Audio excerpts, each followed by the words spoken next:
Bismillahirrahmanirrahim. Assalamualaikum warahmatullahi wabarakatuh.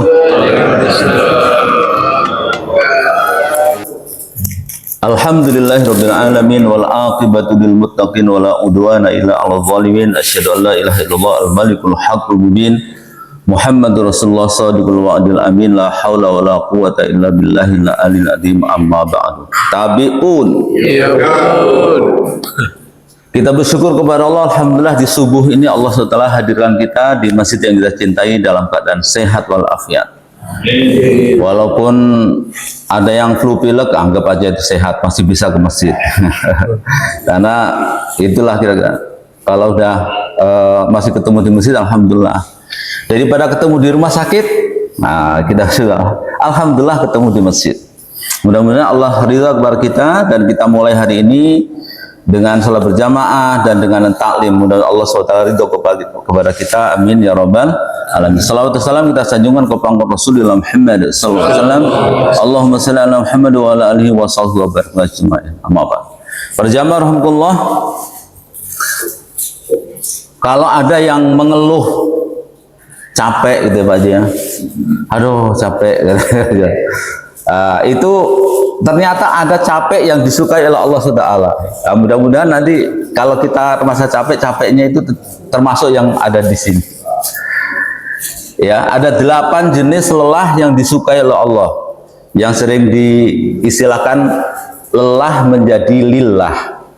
Lelah tapi kemudian lillah bisa berpahala, ya, disukai oleh Allah SWT.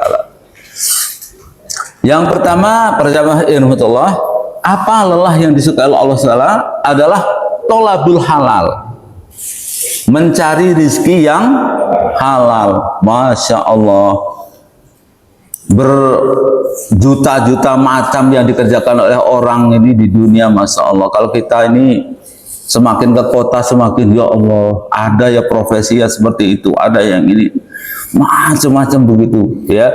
Kalau ada yang kita lihat kan, ada orang yang kalau di kota-kota besar yang bergelantungan lagi apa namanya membersihkan apa Pak Haji yang di kaca itu ya, dengan Masya Allah sampai seperti itu. Ada yang pakai ini diikat dengan ini alat-alat untuk panjat tebing itu untuk bersihin kaca.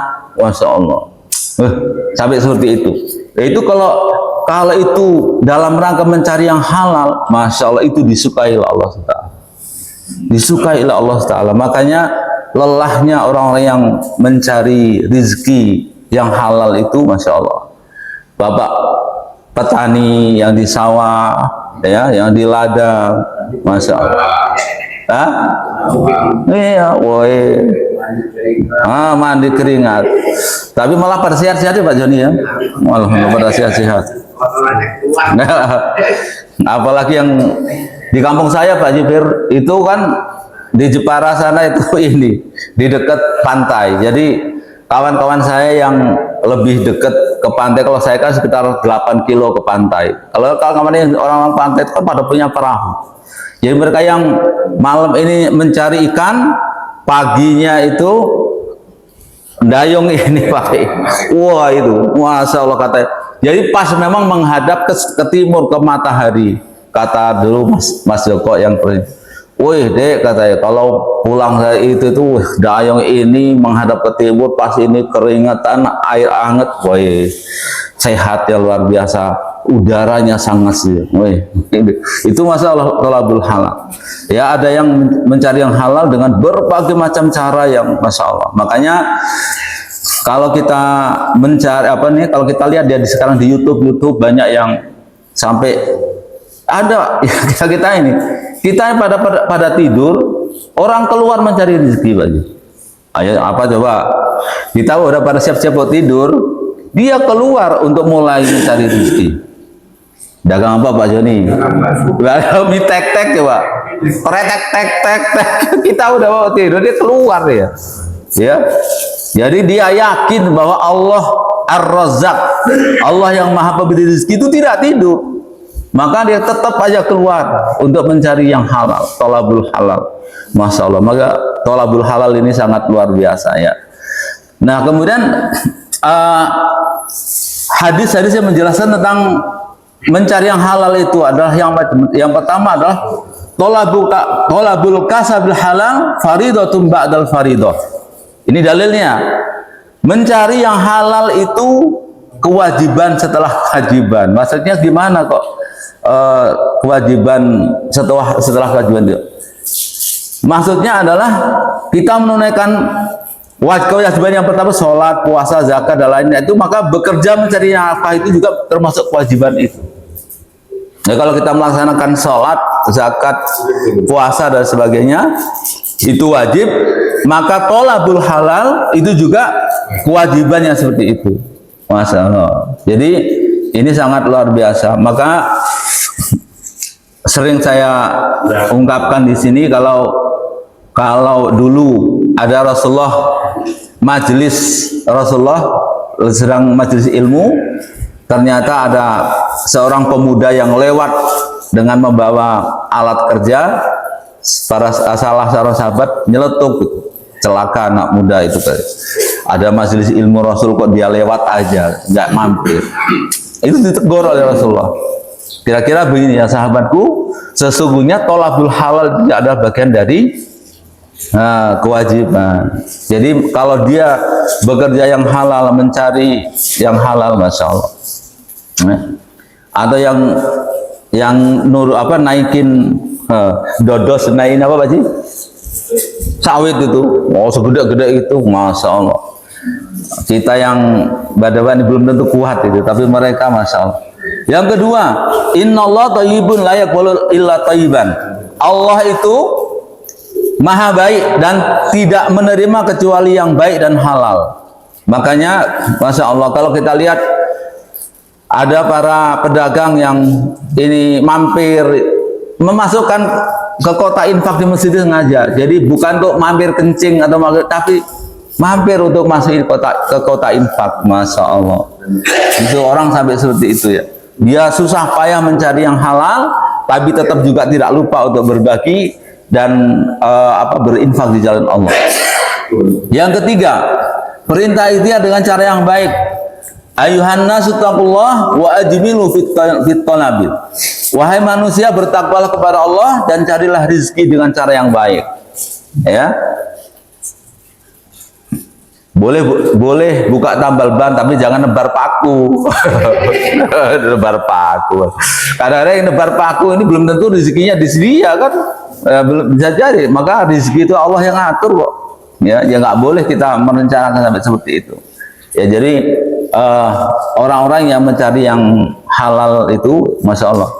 Ajmilu fit tolab artinya jangan rakus, jangan curang, jangan sampai melanggar yang haram demi mengejar dunia. Jangan sampai seperti itu. Itu yang dikatakan oleh Rasulullah, wa ajmilu tolab. Jadi perbaiki atau perbaguskan dalam pencarian yang halal itu.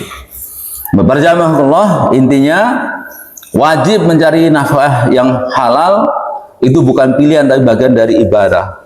Jangan yang halal boleh, yang ini nggak bisa. Yang halal itulah kan dia akan tumbuh menjadi darah dan daging kita. Yang kedua, berkah. Rezeki yang halal bikin hati tenang, doa dikabulkan, keluarga diberkahi, anak-anak menyenangkan, anak cucu mudah diatur dan sebagainya. Itu keberkahan Allah yang ngatur. Kalau dulu Pak Kiai yang ketua Muhammadiyah A.R. Fahrudin itu kan kios kecil dan memiliki kios untuk ini jual bensin eceran. Masya Allah, tapi berkahnya luar biasa. Ketua PP Muhammadiyah ya, jualan bensin eceran. Tapi itu berkah, anak-anaknya berkah, masya Allah. Pada selesai semuanya pendidikannya dan sebagainya, hidupnya berkah sampai setua itu beliau tetap memberikan kebaikan-kebaikan banyak. Kemudian caranya harus dengan cara yang baik, jujur, tidak menipu dan tidak melanggar syariat. Baik, ini adalah yang pertama, tolabul halal, yang lelah yang disuka Allah dan mencari yang halal. Yang kedua, lelah karena menuntut ilmu. Masya Allah, bapak-bapak ini juga termasuk ini. Kalaupun ada yang sampai ngantuk-ngantuk itu nggak apa-apa, jangan direncanakan aja. Udahlah nanti saya mau ngantuk. Saya kata Satri, Kalau yang susah tidur suruh dengerin khotbah Pak Jifir. Biasanya. Nah ini kalau kita kecapean di dalam menuntut ilmu, masya Allah. Alhamdulillah. Yang pertama, orang yang mencari ilmu itu akan dimudahkan jalan ke surga. Masya Allah. Man salaka thariqan yaltamisu bihi ilman, sahalallahu thariqan ilal jannah. Barang siapa yang meniti jalan untuk mencari ilmu, Allah akan permudah bagian jalan menuju surga. Masya Allah. Jadi mencari ilmu. Maka dulu saya sering ngasih contoh itu. Almarhum Pak Haji Sabni ya Pak Haji Bambang.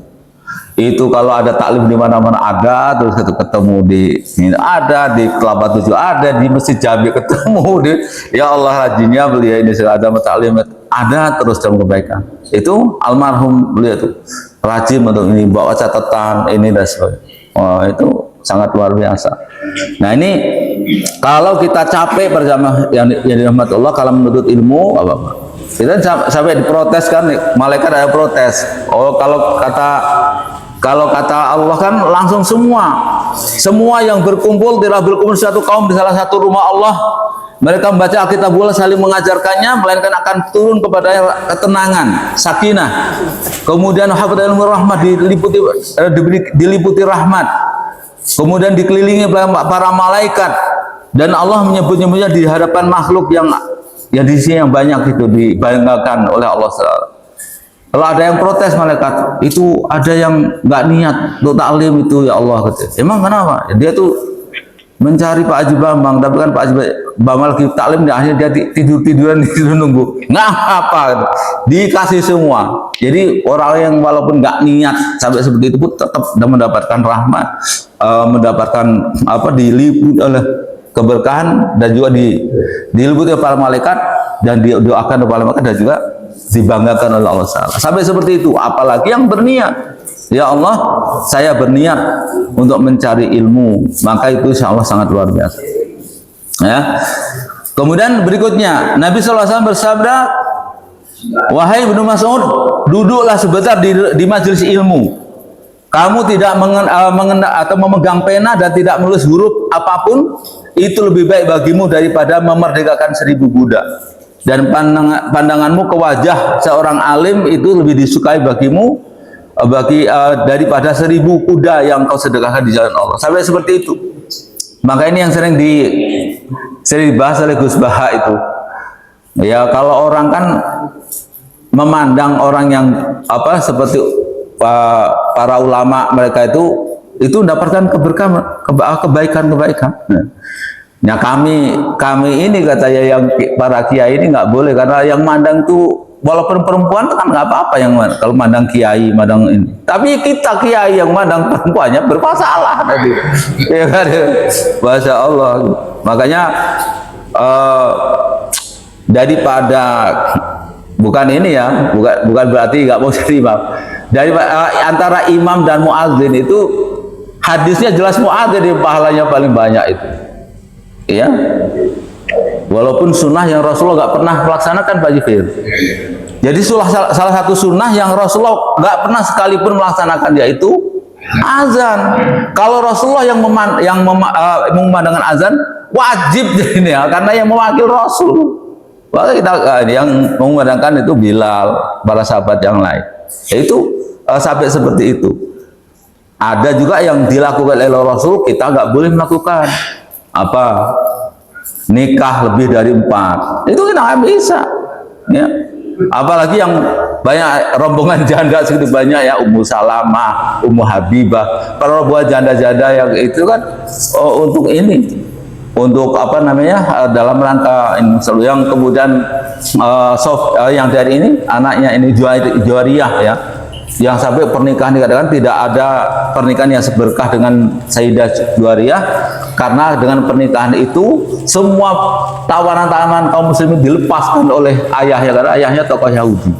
Masya Allah, sampai seperti itu. Nah itu kira-kira, nah kita nggak sanggup kita, satu aja bermasalah.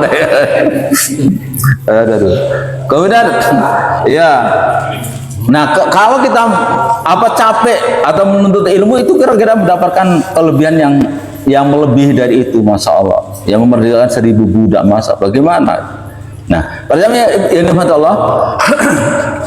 Kemudian keutamaan seorang alim yang tadi yang memandang orang yang alim, para ustaz, para kiai, para ulama itu sampai seperti itu.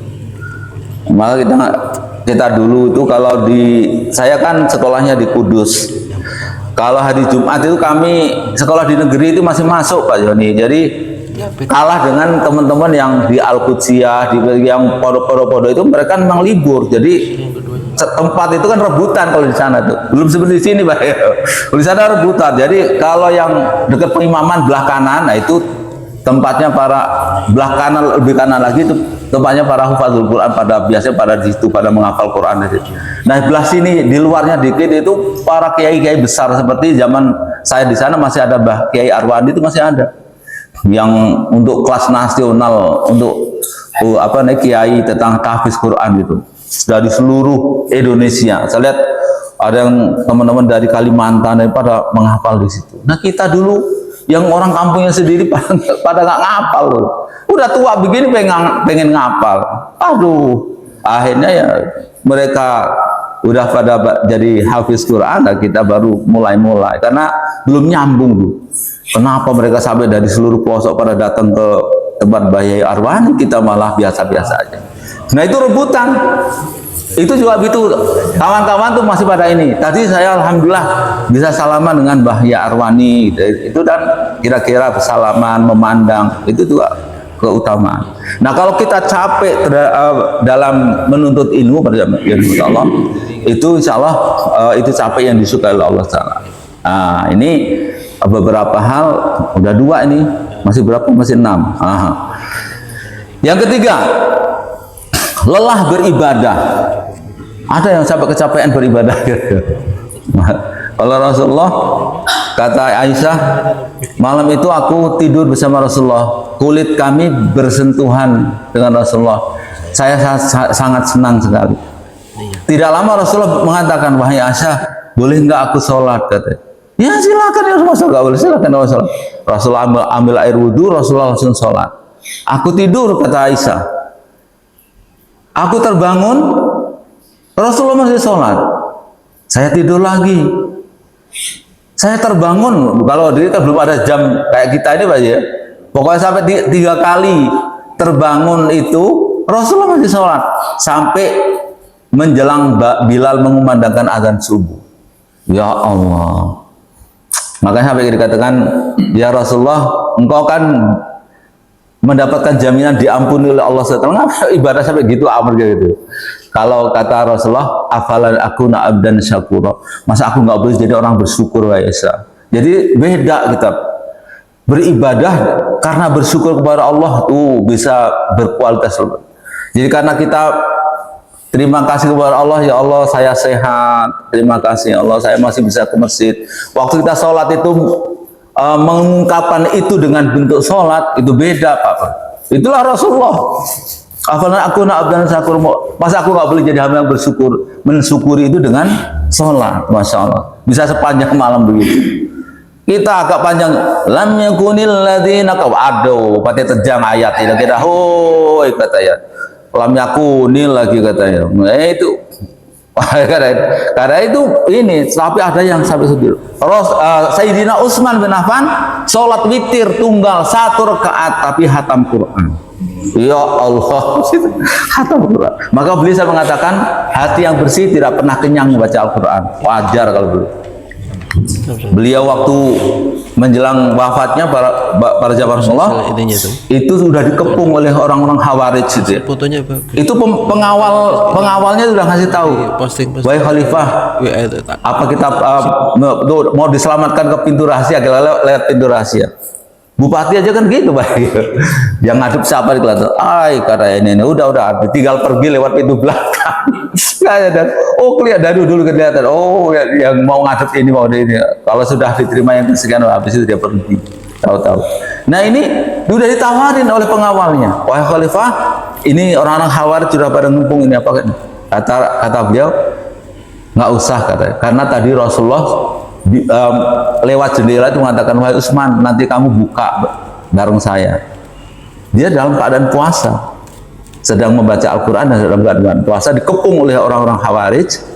Dan kata beliau tadi lewat jendela Rasulullah ngasih tahu bahwa nanti buka puasanya bareng Rasul, berarti hari itulah beliau wafat. Makanya dia kemudian bertahan di situ dan kemudian dibunuh oleh para orang-orang Khawarij itu, dan kemudian wafat dalam keadaan membaca Al-Quran dan berpuasa. Dikatakan puasanya bareng Rasul, berbukanya bareng Rasul. Masya Allah. Mereka itu orang-orang yang lelah beribadah. Ya, di siang hari laksana fursan, penunggang kuda, tangkas lincah kemana-mana. Tapi di malam hari ruhbanun fil lail wa fursan fil nahar. Kalau di malam hari seperti rahib yang enggak sampai nikah, yang enggak, karena ibadah kepada Allah. Tapi kalau di siang hari lincah tangkas seperti penunggang kuda, ya, Masya Allah. Itu mereka sampai seperti itu. Ya, kalau kita sholat tahajud, tilawah Al-Quran sampai ini, kalau pas Ramadan biasanya zikir yang panjang. Tapi jangan kebalik, nanti kebanyakan sholat malam malah nggak kesubuhan, ketiduran, woi, kata lah, itu ngambil yang 5.000 hilang 50.000. Ya, yang sudah dikejar sampai babak bingkas, kata ya, yang subuhnya nggak, kebalik, jangan kebalik. Makanya kalau latihan tahajud itu deket-deketin ke subuh. Oh, bangun jam ini, kalau sekarang subuhnya jam, jadi nanti langsung kita bangun, nggak ada jeda, langsung subuh. Masya Allah. Jadi lelah karena. Yang keempat, lelah mengurus dan berbakti kepada orang tua. Kalau udah tua, nyuapin orang tua, Masya Allah. Nganter berobat.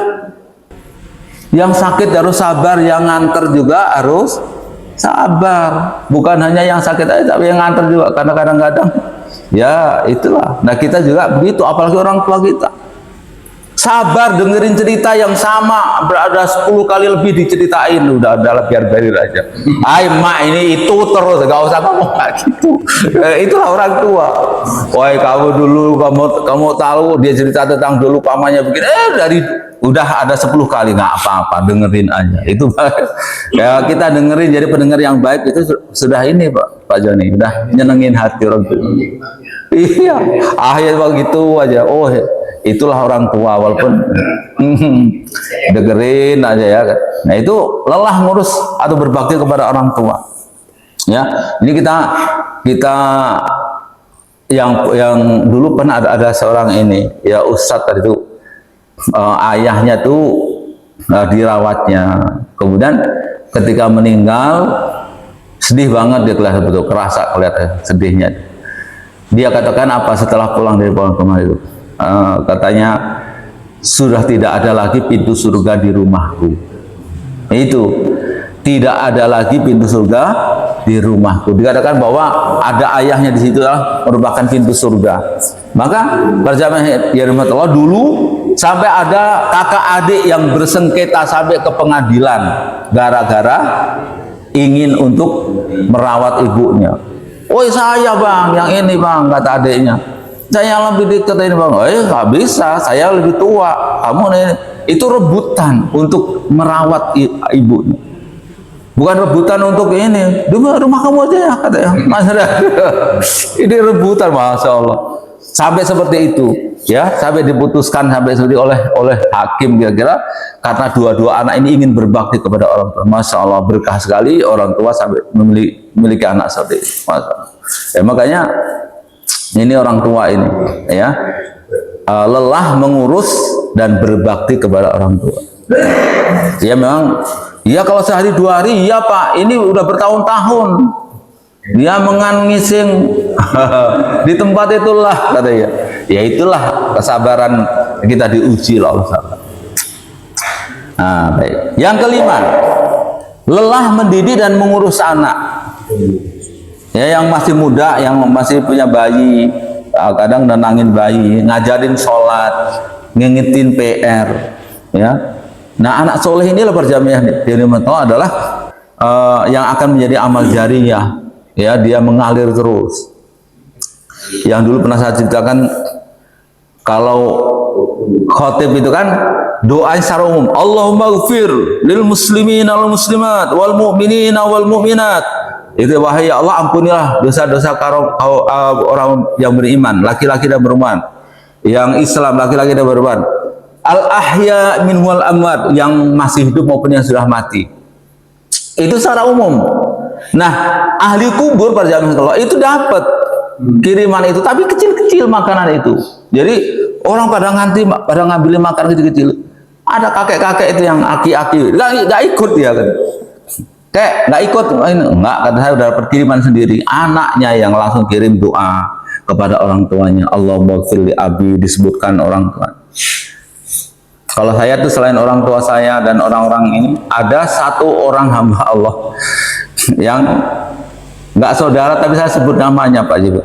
Yang dulu di Wairarem itu, namanya Pak Heri Wahyon almarhum. Ya Allah, alang baiknya orang itu. Ya, jadi sampai kemudian ketika zaman dulu kami rumahnya tuh saya masih rumah geribik di belakang mertua itu. Dia tuh sering ini hari Minggu tuh nganterin ini Pak, kalau dari pasar langsung mampir nganterin hati sapi, cuman kami ini nggak makan hati. Gimana lah caranya, karena sering-sering nganterin hati gitu. Akhirnya saya kasih tahu lah, mohon maaf adik kami ini kurang. Oh apa siap, nanti kami ganti dengan ikan gitu. Sering, jadi kalau ke pasar dia sampai seperti itu. Dia tuh kalau ngasih zakat fitrah itu betul-betul ngasih zakat fitrahnya tuh ngasih beras, ngasih juga uangnya. Ini untuk beli lauknya. Masya Allah kalau sedekah itu. Nah itu ketika anak saya diterima di Malang itu, saya pamitan mau berangkat tahun itu udah ini, dia dalam keadaan sakit itu. Ustaz, nanti kalau sampai nggak di sana kesulitan mencari kos-kosan, telepon saya. Adik saya dosen di UB katanya. Itu saya di sana ngurus, ya alhamdulillah mudah. Di sana ada yang minjemin mobil untuk keliling-keliling juga sama Pak Tri juga nyari ini. Akhirnya udah dapat dia pulang, sampai di rumah Kota Bumi beliau sudah meninggal dunia. Akhirnya nggak ketemu lagi, kalau pengajian di Wairarem nggak ketemu lagi. Maka saya alangkah baiknya orang ini kalau di apa-apa itu sering konsultasi langsung dipraktekkan, langsung dipraktekkan sampai begitu. Akhirnya saya doakan, walaupun itulah kira-kira ini. Kadang-kadang kita punya anak tapi bukan anak kandung, ya, bukan anak biologis tapi anak ideologis. Kita sekolahkan atau ini kita biayai sekolahnya, dia jadi hafiz Quran, Masya Allah. Ya itu juga nanti doanya ngalir itu para sahabat. Nah, termasuk tadi hubungan baik tadi, akhirnya juga begitu mengalir juga. Makanya kita nggak boleh meremehkan amal, kadang-kadang begitu sangat luar biasa dilihat orang-orang. Yang keenam, lelah berjihad dan berdakwah. Kalau perang itu, Masya Allah, nggak ngerti lagi bagaimana Rasulullah sampai seperti itu. Sampai Rasulullah sekaligus jadi ini ya, karena capeknya itu, kata Rasulullah ini nanggung, kita mau tidur nanti udah mau subuh. Kata Bilal, beres Rasulullah, tidur aja nanti saya bangunin. Itu terus Bilal ketiduran juga, jadi bangun itu matahari sudah panas kena sengat, udah panas banget. Rasulullah malah bangun duluan. Bilal, gimana janji kamu? Aduh, saya juga tertidur. Itu langsung jadi sunnahnya. Begitu langsung wudhu, langsung adzan, dan tetap aja dikemanakan adzan dan iqamat, langsung melaksanakan salat subuh. Udah kepanasan gitu. Nah kira-kira begitu. Jadi langsung jadi sunnah. Oh begitu, kalau kita kesiangan begitu. Jadi itu kecapean karena habis berjihad di jalan Allah, sampai seperti itu. Kalau kita nggak sampai seperti itu. Kalau saya pernah ini masih rutin ngisi pengajian di Trimodadi, sekarang tangani Ustaz Tri. Saya dari tahun berapa ini, udah ada 2 tahun bulan, udah free ya. Kalau masih di sana biasanya sekitar 20 menit bisa Pak Bir. Jadi kalau hari Senin malam Selasa itu buka puasa dulu ke masjid, habis itu makan cepet-cepet, habis itu bersih-bersih berangkat, itu sampai di Trimodadi masih bisa jadi imam sholat isya. Lah kemarin waktu saya suruh ceramah ini nikah, sabai mereka itu dari Batang Jawa Tengah sana, udah pada ini. Saya masuk, waduh jalannya selek betul, nggak bisa nempok, masuk Trimodadi. Udah ditelepon, Ustaz sampai mana Ustaz? ini jalannya. Iya, so nggak bisa ini Arfan. Ya Allah, dulu 25 menit dari rumah bisa, oh sekarang nggak bisa. Kira-kira begitu jalan ini. Nah itu para jamaah, saya dulu pernah dari ngisi pengajian rutin itu, saya pulang ngantuk, langsung mobil saya masukin ke halaman parkir Taruko 2, langsung sang langsung tidur. Bablas sampai setengah 1 ditelepon sama istri. Abi ini di mana? Jam setengah 1 belum pulang. Aduh ketiduran ketiduran. Gitu ya. Akhirnya capek-capek seperti itu apa-apa. Capek di jalan Allah. Ya, lelahnya kita belum seberapa dibandingkan bagaimana dulu Rasulullah berjalan kaki situ jauh. Ya, bagaimana ke Taif dan di sana bukan disambut tapi disambit. Itu kalau menghitung lelah dan dalam berjalan berdakwah nggak kehitungan. Yang ketujuh, lelah menolong sesama manusia. Nengokin orang sakit. Pak Jufir, kalau pas orang sakit apalagi di sal, keluarga kita sampai ngantri karena kebanyakan yang mau besuk. Orang-orang yang lain ke kapal satu pun nggak ada yang besuk. Sampirin kita, walaupun nggak dikasih roti kaleng nggak apa-apa. Oh, jangan sampai kanan. Masya Allah, ya Allah, mudah-mudahan cepat. Lagi itu udah senang, udah cepat sembuh, disabar. Masya Allah. Disamperin gitu, kita doakan ini, walaupun nggak kasih apa-apa. Itu orang disal begitu kelihatan banyak kita ada rawi-rawi di situ. Ya kita sampai itu termasuk orang menolong orang yang sedang kesusahan, walaupun tidak dalam bentuk apa ini dan sebagainya. Ya, bantu tetangga, menjadi relawan, dengerin curhat teman dan sebagainya, walaupun kita juga banyak masalah, ya kawan curhat juga, sudah dengerin aja Pak. Itu juga bagian dari lelah, capek tapi disukai Allah Ta'ala. Dan yang terakhir adalah lelah menahan diri dari maksiat dan sabar atas ujian, nahan lisan, nahan marah. Harusnya ini kalau mau sama marah itu wajar, tapi tahan aja. Nahan pengen nyerah pas diuji sakit tapi sampai ya Allah nggak tahan.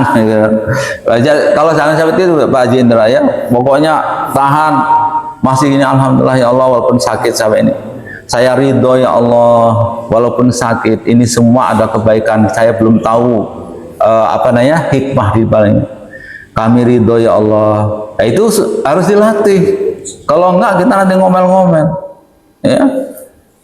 Gara-gara lutut saya sakit Pak Doni, Ustaz mohon ngisi pengajian ini anak untuk Maulid Nabi. Wah, mohon maaf Bu, lutut saya sakit. Saya bisanya sambil duduk kalau ceramah, saya bilang. Nanti kalau anak-anak SMA nggak semangat, oh iya Pak, maaf. Kan kalau ngisi anak SMA nggak bisa seperti ini. Ya Pak ya. Akhirnya saya kita sabar aja ya. Kemudian ujian ketika usaha rugi diuji oleh Allah Ta'ala, difitnah, Masya Allah. Ini juga kita sudah pernah membahas bahwa tidak ada apapun yang menimpa kita kecuali dari Allah, nggak ada dari setan, nggak. Ya, segala yang menimpa kita itu semua dari Allah. Jadi tidak ada yang dari setan, makanya kita harus bersabar dari itu. Nah kalau kita lelah menahan diri dari sabar atas ujian, yang itu termasuk lelah yang disukai Allah Ta'ala. Sabarnya ibarat yang pengamen itu nggak yang cuman modal kecer-kecer gitu, orang pusing ya, lalu dikasih 2.000 langsung suruh pergi. Tapi ada yang bagus membawa alat ini semua, hanya didengerin agak lama. Waduh bagus ini gitu, aduh lagunya cocok ini, akhirnya agak lama. Tambah lagu satu lagi katanya, nanti ngasihnya nggak 2.000 tapi. Itu beda. Nah itulah ketika Allah itu mendengar orang ini ibadahnya kacau-kacau ini, tapi mintanya kenceng-kenceng, orang kasih terus. Nah orang yang soleh ini kadang-kadang, nah ini Allah suka dengerin, oh curhat hambaku yang soleh ini, saya senang dengarkannya. Nanti kasih lambat-lambat tapi yang lebih baik tentunya, apalagi untuk akhiratnya. Nah para jamaah yang Allah, ke-8 hal inilah kalau kita merasa capek, itu capek yang disukai oleh Allah Ta'ala. Mudah-mudahan capeknya kita adalah capek yang masuk dalam 8 ini dan mendapatkan berkah pahala dari Allah SWT. Amin ya rabbal alamin. Demikian pengajian kita. Mari kita tutup dengan hamdalah dan doa kafaratul majlis. Alhamdulillahirabbil alamin. Subhanakallahumma bihamdika asyhadu an la ilaha illa anta astaghfiruka wa atubu ilaik. Assalamualaikum warahmatullahi wabarakatuh.